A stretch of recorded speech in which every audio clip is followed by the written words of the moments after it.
कोणी म्हणतात भीमराव, कोणी म्हणतात बाबा. आजही या महानायकाच्या सर्वांच्या मनावर ताबा.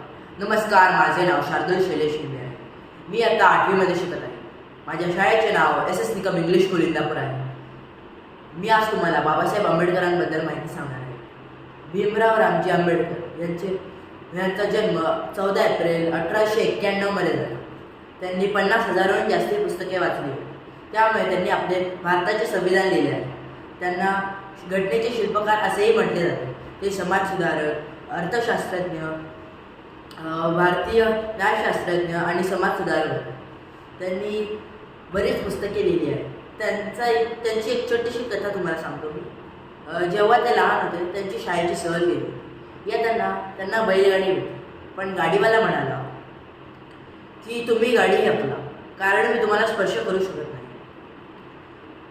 लहानग्या भीमरावाने रडत रडत गाडी हकली. पण त्या क्षणी त्यांनी ठरवलं की मी असा भारत घडवेन जिथे कोणालाही असा अपमान सहन करायला लागणार नाही.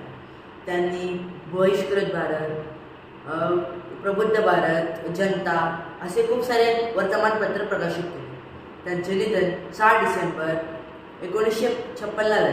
धन्यवाद.